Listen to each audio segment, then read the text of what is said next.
everyone thinks about themselves as having a touch of Batman in them. Batman himself is pretty sexy. He's like the one superhero you could actually be. He's moral, he's tough, he's just cool.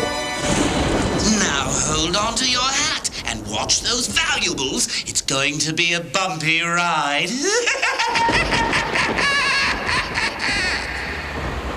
Alfred the Butler at your service. On behalf of Master Bruce, welcome to the Batman Mask of the Phantasm film premiere. As you can see, anyone who's anyone is here, except for the Master. He can be quite the critic. Having one's secrets illuminated isn't easy for a man who dwells in shadows. Excuse me, sir, they're screening your latest adventure upstairs. Care for a peek?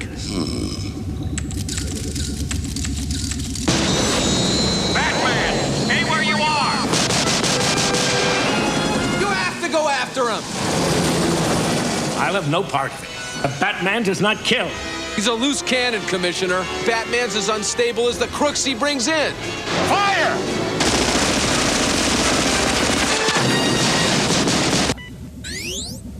Too close for comfort, sir?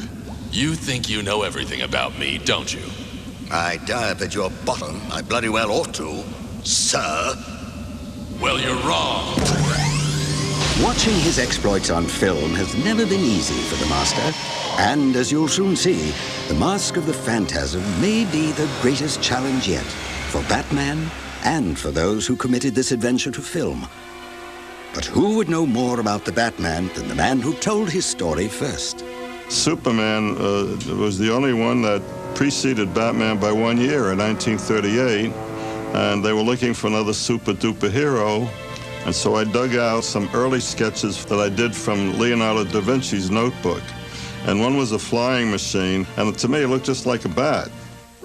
While the Man of Steel was the American dream, the Batman became its dark knight. Batman in 1939 was a loner. I wanted him to be a vigilante, basically, very dark and gloomy. The Shadow had a gun, so I thought maybe he ought to have a gun. My publisher at that time thought a hero should not kill people, so we got rid of the guns. After that, we relied on his physical prowess, like Doug Fairbanks Sr. as Zorro, and his intellect, like Sherlock Holmes. Through scores more comic books, several live-action adventures, and the graphic novels of the 70s and 80s, this mysterious creature of the night was now a legend, and the legend would culminate with the most dramatic Dark Knight of all, Tim Burton's Batman. But was that the end? Hardly. Another television series? What we have is something that was totally different than anything else that was on television. It's very different than anything that had been done in animation in a long time. It was an animated drama. Along came a team of artists and writers with their own flair for the dramatic, and a revolutionary new animated series was born. Jean McCurdy called us together and said that she liked our approach. Would we do a 2-minute piece to show what the series might look like? And we thought, that'll be a blast. The animated series brought back all the Batman's dreaded adversaries. Freeze. And all his marvelous toys. But it was the innovative artwork that made these shows so special.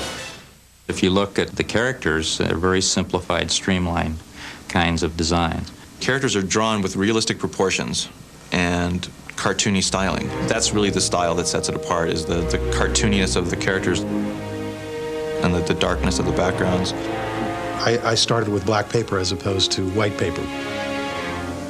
By working on black and keeping buildings limited to lit windows and one light source, it created a real sense of scale without really giving you all of the complexity of a huge city like Gotham City. It takes a little bit of getting used to it for the painters because they have to almost paint backwards from what they used to. They're working on a black surface trying to create the light on it. All over the industry, it's all I hear is want the backgrounds to look just like Batman. It's quite a compliment. Again, Master Bruce's image burned bright with a story too spectacular for the television screen.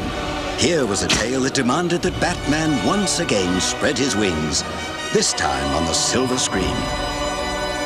Batman, Mask of the Phantasm would take the soaring action of the TV series to new heights. Hey, the Bat!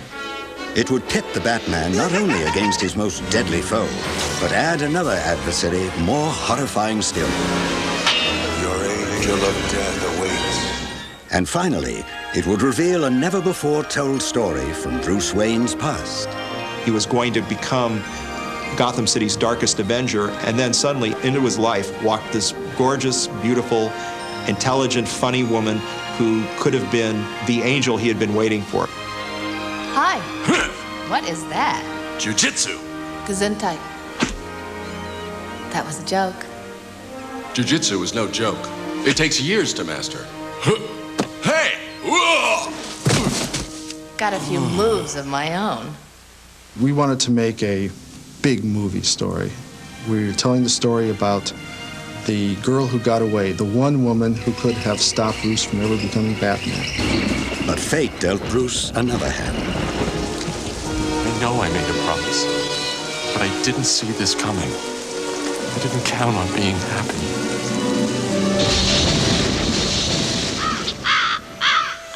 Forget about me. And happiness was never part of the plan.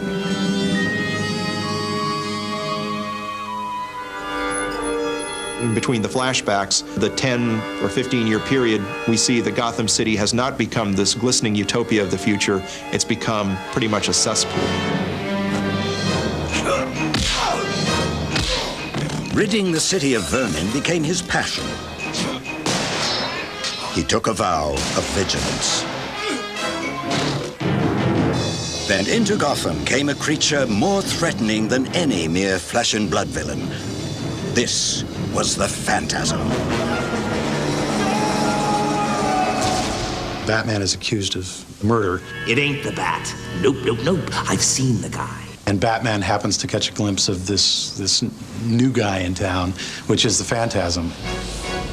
And it's a character that looks like the Grim Reaper with this flowing cape and a nasty blade on one hand. Alan Burnett described the character to me as looking like the ghost of Christmas future, you know, basically the tall, gaunt, death character. Your angel of death awaits. I went through probably about 20 different versions before I finally hit on something that I thought looked decent. Costume's a bit theatrical, but hey, who am I to talk? Then actors were cast to bring the Master's exploits to life. We don't force a cartoon approach on them. We just allow them to do their thing. And we've got our Batman, Kevin Conroy. Vocally, there's a lot of difference between the Batman persona and the Bruce Wayne persona, even though it's the same person. It's got to be one or the other. I can't have it both ways. Miss Beaumont would be glad to know you feel that way, Master Bruce. They have to be very, very cleanly distinct, and one is the mysterious and the darker corners of a man. Mark Hamill is the Joker and is great. The only thing they showed me was one drawing, and I thought, he's got so many teeth. He's all teeth. He's all teeth. But it's great because, you know, I'll do these wild things. I'll look out in the booth and ask Andrea Romano, who's our director, was that over the top? And she's going, come on, for the Joker? Give me a break.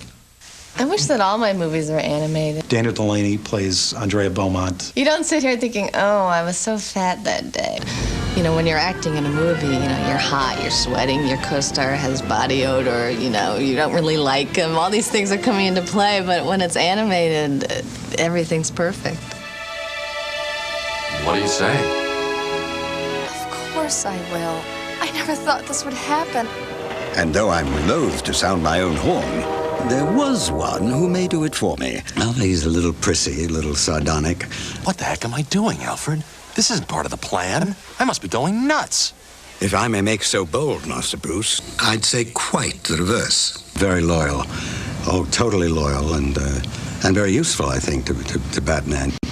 At this point, artists were able to pencil the Batman's every move, shot by shot. Storyboards were created amongst 4 directors and about 10 or 12 storyboard artists.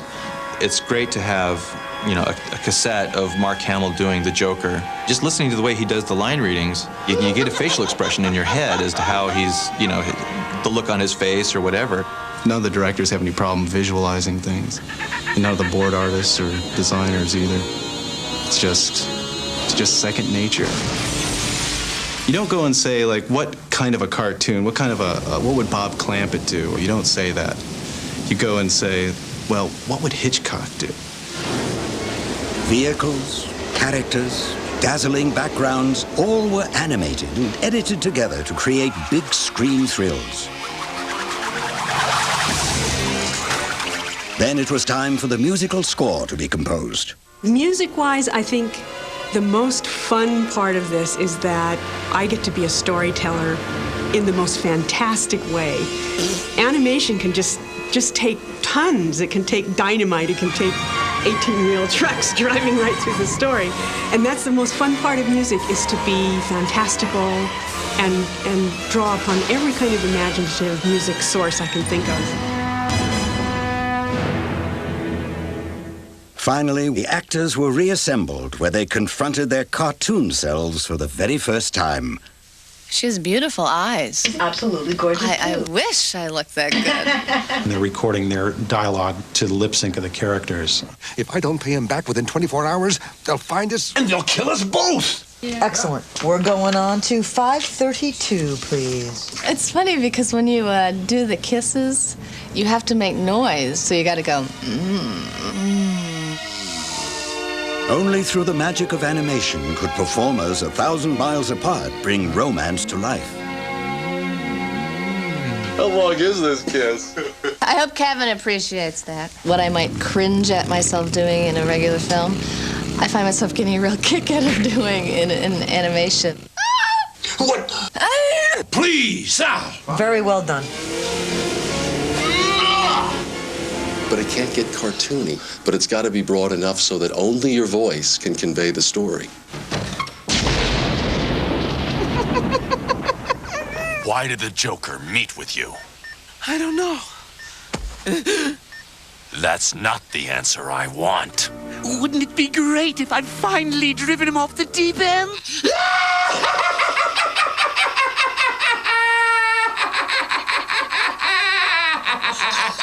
Boy, that makes you woozy. I don't know what it is. We all sit, but Mark stands. I guess he has to, because his performance is so high, it's so, you know, active. Honey, I'm home! At last, the powerful adventure Batman, Mask of the Phantasm is ready for its big screen debut. But as always, the Batman himself remains a figure of mystery, a lone crusader in the night. Everything that Batman is, he has learned and worked for. He is the ultimate wish fulfillment in that the common, ordinary, non-superpowered person can take the situation in their own hands and make it better. There's a darkness to him that I think is probably intriguing to most women. It's almost a Hamlet-like quality to the guy. Batman, I love you. And I only wish we had another 100 years together. I can still watch the Adam West shows, and I can still read the Frank Miller Dark Knight comics, and I can watch the movies, you know. It's like they're all different, but they're all Batman. Master Bruce. Back from a night of fighting crime, sir? The Gotham Drive-In, actually. This Mask of Phantasm is some kind of movie. So I've heard, sir, so I've heard. Hey, Alfred, can you get grape soda stains out of a cape?